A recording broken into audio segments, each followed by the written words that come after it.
All right, welcome back. We're going to continue the Module 7 review part 2. So we're at question number 9. It says change from rectangular coordinates to polar coordinates, r theta. So we're given the coordinates 3 and 7. So 3 is our x, 7 is our y. I like to just draw this one out. So let's just say we went over 3 and up 7. Our point would be like right there. So we need to have that distance and that angle is our theta. I'm just going to kind of draw this and remind you that we're talking, it all goes back to that right triangle. So the x coordinate is the 3. The y coordinate is the height of 7. It's supposed to be a 7 right there. Okay, so we're going to use Pythagorean theorem to find the to go ahead and find the r, the radius. So that's going to be the square root of 3 squared plus 7 squared. Okay, plug that into the calculator. Square root 3 squared plus 7 squared. We're going to take this and just round it to one decimal place, so I'm having 7.6. So that's 7.6. Now, you're back to your triangle. We have to find the angle. Remember, anytime you're trying to find the angle, you have sides to make a ratio. So you should be thinking inverse function. So in this case, we have the opposite and adjacent side. So we're thinking if we do theta, that's going to be an inverse tangent of 7 divided by 3. And if we just take that back to, let's see if I can find Desmos. So if I'm going to go here, I'm going to hit the little keyboard symbol. Functions, we need inverse tangent, 7 divided by 3, whoops, and I'm going to want this one in degrees, so I'm going to reset that to degrees. So 66.8 degrees. You could have left it in radians for me, that would have been fine, I would have figured it out eventually. 66.8.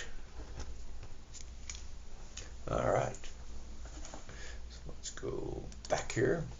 So our radius is 7.6 and our angle theta is 66.8 degrees. Next problem is kind of a similar issue. It says find sine when the cosine is 4/5 and theta is between 270 degrees and 360 degrees. So they give you the sine, you're going to have to find the cosine. Whoops, they give you the cosine, you're going to have to find the sine. I'm getting a little ahead of myself. So this is going to help you with the number. This is going to tell you whether it's a plus number or a minus number. So when we find sine as the y coordinate, 270 to 360 degrees. If you look on Mr. Unit Circle, there's 270 to 360. Well, that's the fourth quadrant. Okay, we're looking for sine, which is going to be the y coordinate. So you see all the y coordinates here are negative numbers. So what that's telling you is our answer is going to be a negative number. So another way we can do this, if they give you cosine is 4/5. And remember, cosine theta is the adjacent over the hypotenuse. Well, the adjacent, the top part of this fraction is 4, and the bottom part of that fraction, they gave you that, that's 5. So we can make a triangle that has an adjacent side of 4 and a hypotenuse of 5. So if I just draw a little quickie triangle, not necessarily to scale or anything. We'll make our theta right there. The hypotenuse is 5. The adjacent side is 4. And we can use Pythagorean theorem. This is a right triangle. We can use Pythagorean theorem to figure out what the other side is, because we're going to need the opposite side, because sine is opposite over hypotenuse. So the opposite side is going to be the square root of 5 squared minus 4 squared. 5 squared is 25. 4 squared is 16, so that's going to 25 minus 16, which is going to equal 9. Square root of 9 equals 3. Okay, so our missing side here is 3. I guess I gave myself kind of an easy one, didn't I?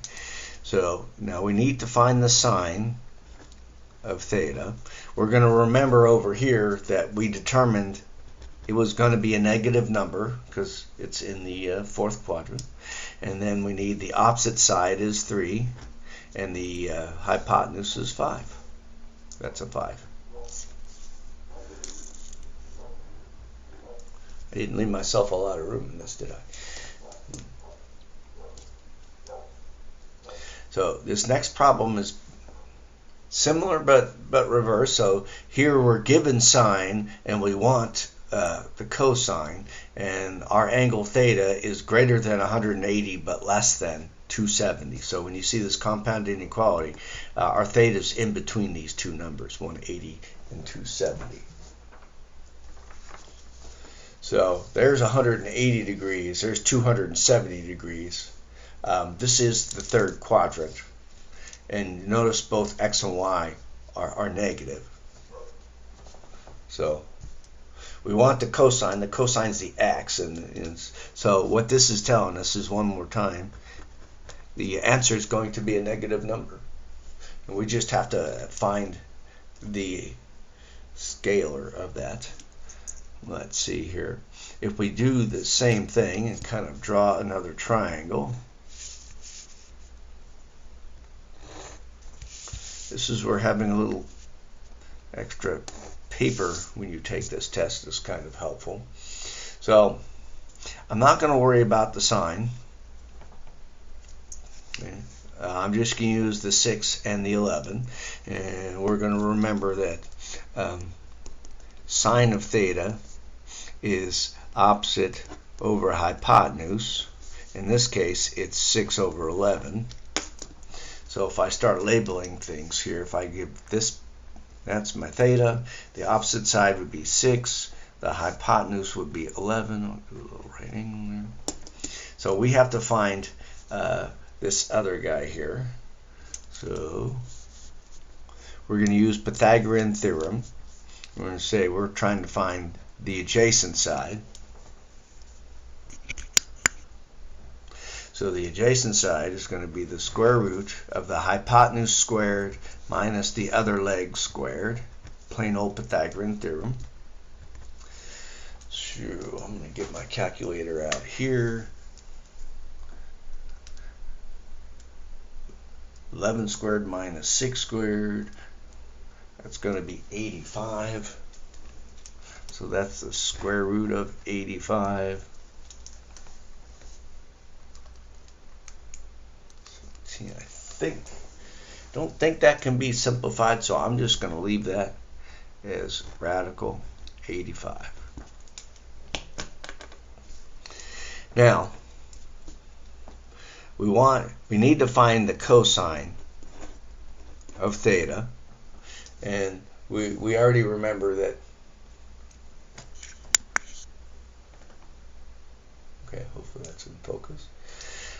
We know the cosine is adjacent over hypotenuse, so our adjacent side is the radical 85, and the hypotenuse is still 11. And we said before, since we knew the angle was going to be in the third quadrant, our cosine was going to be a negative number.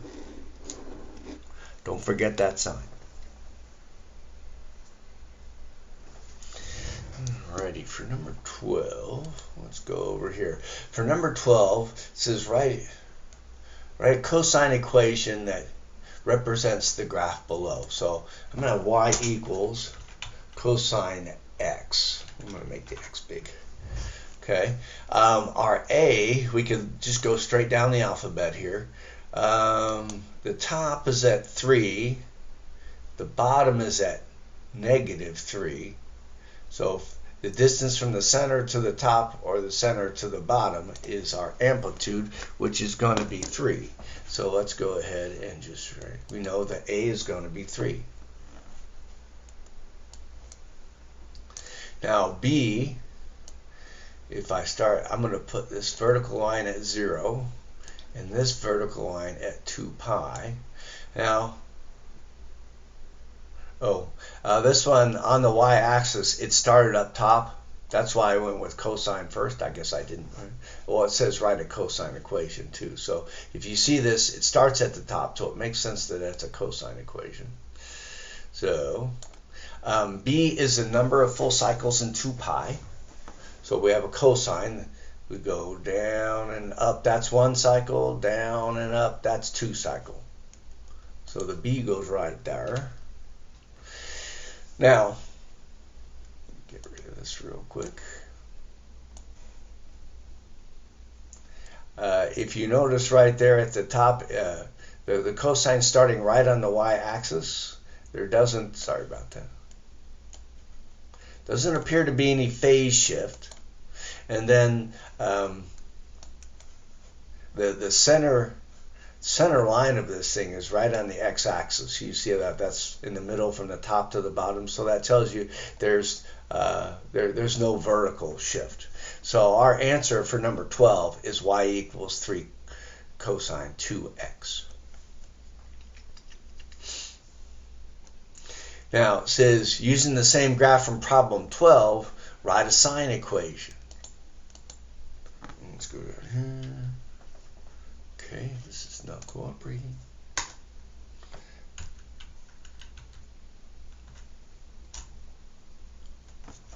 So I'm going to go y equals sine, oops, that's supposed to be an s, sine x. So I'm using that same graph. Let's see if I can kind of, nope.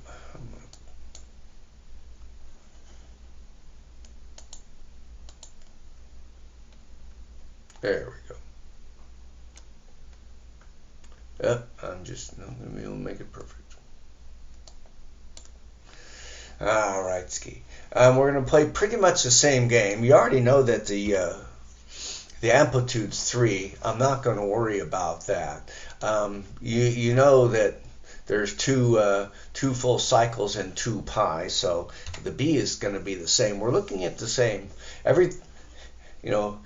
Number 13's answer is the same as 12 answers, except you got to change from cosine to sine. Okay, so now if you look up at the graph, the way you do this is there's a phase shift. So right there, that's where the cosine one starts. Okay, so when you first looked at it, you're probably thinking cosine all the way. Now, sine starts at the middle. Let me grab my little arrow.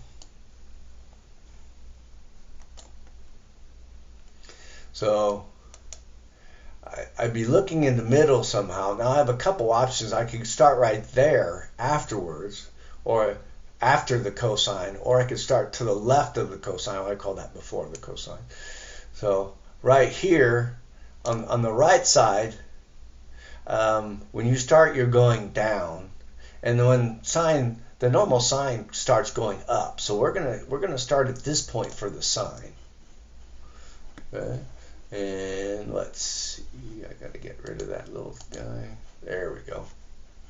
So we're gonna start here. So I need to shift this to the left. Okay, shift it to the left. Now remember, when you're shifting to the left, this is with the signs. This guy's opposite, so that's gonna be a plus number. Plus number is going to get you to the left for your horizontal shift. And then I'm not sure if you can see off this graph, but there's 1, 2, 3, 4. So each one of those little lines is 1/4